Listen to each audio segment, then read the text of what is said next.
Dam फटा और सिक्किम में तबाही। चुंगथांग डैम, जिसे तीसरा ऊर्जा डैम भी कहते हैं, ये सिक्किम का तिस्ता नदी पे बना हुआ डैम है। जब उसके ऊपर बादल फटा, शायद नेपाल में जो अर्थक्वेक आया था उसकी सीस्मिक एक्टिविटीज की वजह से, उन कंपन की वजह से जब बाउंड्रीज टूट गई और लोहनाक झील की और वो पानी तेजी से नीचे आया और साथ में बादल के फटने की घटना हुई और उसका पानी भी उसके अंदर ऐड ऑन हो गया। और एक साथ जब ये पानी चुंगथांग और मैदान लेक में जो डैम था वहां पानी का इतना ज्यादा वेग हो गया दोस्तों कि 60 किलोमीटर ऊंचा ये डैम, उसकी दीवारें फट गईं और इस रिजर्वॉयर में ऑलरेडी बहुत पानी था। आखिर डैम का इस्तेमाल क्यों किया जाता है दोस्तों?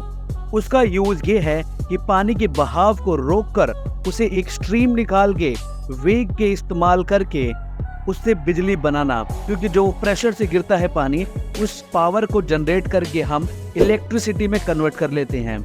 ये एक लेवल 3 का प्रोजेक्ट था दोस्तों, जो 1200 मेगावाट बिजली दे रहा था पूरे सिक्किम को, और तब पानी वहाँ पे हमेशा अवेलेबल रहता था। मगर जब बादल फटा तो दीवारें टूट गईं, उनको पानी ने तोड़ दिया और पानी के वेग को और बढ़ावा मिल गया। ये तीस्ता नदी में इतनी बाढ़ आ गई कि अचानक 15 से 20 मीटर की जो डेंजर लाइन थी उसके भी ऊपर पहुंच गया पानी का स्तर। फिर जो डिवास्टेशन आई, तबाही मची दोस्तों। 22,000 से ज्यादा लोग प्रभावित हुए हैं दोस्तों इससे। उनके घर तबाह हो चुके हैं, वो फाइनेंशियली चौपट हो गए हैं। बहुत बड़ी बात है दोस्तों, जब डैम फटा तो 5.08 मिलियन क्यूबिक पानी, वो बादल फटने की पानी जो था वो पानी इकट्ठा हो गया उस लेक के पानी के साथ और लोहनाक झील के पानी के साथ एक खतरनाक हथियार के रूप में तब्दील हो गया और पूरे सिक्किम को उसने दहला दिया, डुबो दिया। खबरें आ रही हैं कि सिलीगुड़ी में जो नदी है वो सीवियर लेवल पे पहुंच गई है। इतनी तबाही हो चुकी है दोस्तों, आप हैरान हो जाएंगे पूरी वीडियो देखने के बाद जो हम आपको इंफॉर्मेशन देने वाले हैं। SANDRP, आप पूछेंगे क्या है दोस्तों? यह है south Asian network on dam, reverse and people. यह ऑर्गेनाइजेशन डैम्स और उसके आसपास के लोगों का ध्यान रखती है, रिसर्च करके रिपोर्ट सरकार को देती है। इसने सीधा कहा है कि CWC यानी कि सेंट्रल वाटर कमीशन का फेलियर है ये। 60 मीटर ऊंची वॉल अगर फट रही है, CWC को मालूम था कि ग्लेशियल लेक है लोनाक लेक, और ये जो लेक है ये बर्फ किससे बनी हुई थी, और ये बर्फ जब पिघलती है तो नीचे की तरफ पानी का बहाव फैलता है, और जब उसके अंदर इतना पानी ऑलरेडी स्टोर्ड है और वहां पे अगर बादल फट जाए तो दोस्तों आप समझ ही गए होंगे कितनी तबाही हो सकती है। इतना पानी जिसने हर चीज को पानी में डुबो दिया। ये पहाड़ी झीलों के ऊपर जब क्लाउड बस्ट होता है ना दोस्तों, तो पहले आपको बता दें कि क्लाउड बस्ट क्या है। ये वहां होता है जहां नेचुरल वॉल्स बन जाती हैं, जैसे कि पहाड़ दोस्तों। बादल जो है वो मूव करते हैं, और अगर वो रुक जाएं किसी बड़ी दीवारों की वजह से या बड़ी पहाड़ियों की वजह से, हिल्स या माउंटेन्स की वजह से, और ये अरुणाचल, सिक्किम, ये सारा हिमालयन रेंजेस से बना है और इसके आसपास बहुत ज़्यादा वॉल्स हैं, जो कि वॉल्स हम पहाड़ों को कह रहे हैं, जो कि क्लाउड्स की मूवमेंट को रोक देती है, और क्लाउड का मूवमेंट रुक जाता है और फिर वो वहीं पे इकट्ठे होकर फटने लगते हैं, वो पानी निकालने लगते हैं अपने अंदर का। और दोस्तों वो पानी नीचे आता है तो फिर खतरे का लेवल बढ़ जाता है, जिसकी वजह से लोगों को अपनी जान बचाना भी मुश्किल हो जाता है। दोस्तों आपको बताएं कि सिक्किम जो है ये हिमालय पे ही है, तो ऐसा जो इलाका होता है जहाँ पे ऐसी लेक्स होती हैं, ग्लेशियर लेक्स होती हैं, वहाँ क्लाउड बस्ट हुआ तो बहुत खतरनाक बात हो जाती है, सब जानते हैं इस बात को। अब इस ऊंचाई पे एक डैम को बनाया जाना, इतना बड़ा हाइड्रो पावर डैम होना एक बड़ी बात है।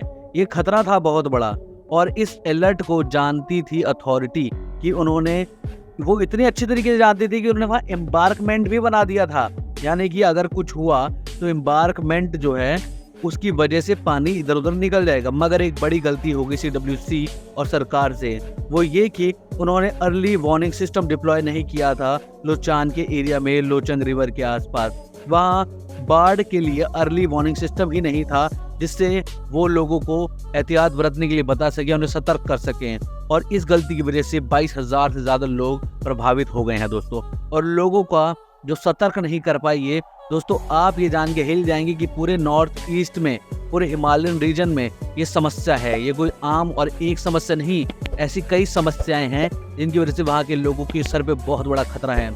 सुबानसिरी हाइड्रो इलेक्ट्रिक दोस्तों भारत का सबसे बड़ा प्रोजेक्ट है जो कि 2000 मेगावाट कैपेसिटी की बिजली पैदा करता है और यह अरुणाचल प्रदेश का प्रोजेक्ट है। और यहाँ भी ये हो चुका है जहाँ 100 गांव डूबे हुए क्षेत्र में आ गए थे और वो गांव खाली कराने पड़े सरकार।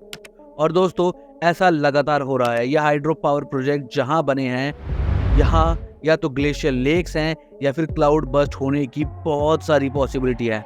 हमें ध्यान देना पड़ेगा दोस्तों इनके ऊपर कि 81 large hydro power project planned है इन एरियाज में और 32 प्रोजेक्ट अंडर एग्जीक्यूशन है जो बनने वाले हैं दोस्तों। और 320 लार्ज प्रोजेक्ट्स पाइपलाइन में हैं जिनकी प्लानिंग चल रही है और वो किसी भी समय शुरू हो सकते हैं बनना। दोस्तों ये सब कुछ central electricity authority under the union ministry of power के हाथ में होता है। और हिमालयन रीजन भूकंपीय क्षेत्र तो है ही, यहाँ पे सीज़मिक एक्टिविटी बहुत तेज होती है। गवर्नमेंट ने कहा है कि 1,15,550 मेगावाट की बिजली पैदा हो सकती है इन एरिया से, क्योंकि दोस्तों सीधी सी बात है पहाड़ी इलाके हैं, यहाँ हाइट बहुत ऊंची होती है और हाइट से अगर पानी नीचे की तरफ गिरता है ऑटोमेटिकली गिरेगा। अगर आप डैम बनाएंगे तो पानी को पहले ऊपर चढ़ाएंगे फिर नीचे की तरफ गिराएंगे, लेकिन इन क्षेत्रों में वो ऑटोमेटिकली ऊपर से नीचे गिर रहा है, जिसकी वजह से उस मूवमेंट की वजह से पानी की गिरने की जो पावर है उसकी वजह से बिजली पैदा होती है और यहाँ बहुत सारी बिजली पैदा हो सकती है, इतनी पावर रखता है ये इलाका। लेकिन दोस्तों ध्यान देने वाली बात ये है कि यहाँ पे गाँव और शहर भी हैं, यहाँ लोग भी रहते हैं। ऐसा ना हो कि हम बिजली तो पैदा कर लें लेकिन गांव और शहर खाली कराने पड़ जाएं और लोगों की जान खतरे में आ जाए। दोस्तों हमें इस पे ध्यान देना पड़ेगा कि हमारे लिए डेवलपमेंट ज़्यादा ज़रूरी है या फिर लोगों की जानें ज़्यादा ज़रूरी है। दोस्तों गांव शहर सब धुल जाएंगे अगर ऐसे ही काम होता रहा। अब आप सोचिए क्लाउड बर्स्ट, कितने डैम टूटेंगे, रुके हुए पानी के साथ और पानी मिल जाएगा क्लाउड बर्स्ट का, लेक्स का, रिजर्वॉयर का, तो डबल हो जाएगी मुसीबत और तबाही। दोस्तों इसे हमें समझना होगा। अब आप ही बताइए कि ये 22,000 लोग जो प्रभावित हुए हैं इनकी जिम्मेदारी कौन लेगा? सरकार लेगी या ये इनके सरपंच लेंगे या सेंट्रल गवर्नमेंट लेगी या फिर स्टेट गवर्नमेंट लेगी या फिर अथॉरिटीज़ लेंगी? कौन लेगा? अब वो लोग खुद अपना गाँव अपना घर छोड़ के कहीं और चले जाएं क्योंकि वहाँ पे डेवलपमेंट के नाम पे डैम्स बन रहे हैं। दोस्तों डेवलपमेंट ज़रूरी है, बहुत ज़्यादा ज़रूरी है, लेकिन इसका मतलब ये नहीं कि किसी का घर तोड़ के वहाँ डेवलपमेंट कराई जाए। और दोस्तों अब आप कमेंट बॉक्स में बताइए कि आपकी राय क्या है, आप क्या समझते हैं कि ऐसा क्यों हुआ और क्या इसके पीछे किसकी गलती है, और आपकी राय में डेवलपमेंट ज़्यादा ज़रूरी है या देश के लोग ज़्यादा ज़रूरी हैं? आपके वैल्यूएबल कमेंट्स का हमें हमेशा इंतजार रहता है। पूरी वीडियो देखने के लिए दिल से धन्यवाद दोस्तों। इस वीडियो को अपने घर वालों और फैमिली मेम्बर्स और दोस्तों के साथ शेयर ज़रूर करना ताकि उनको भी लेटेस्ट इन्फॉर्मेशन मिलती रहे, और सब्सक्राइब करके लाइक ज़रूर करना दोस्तों।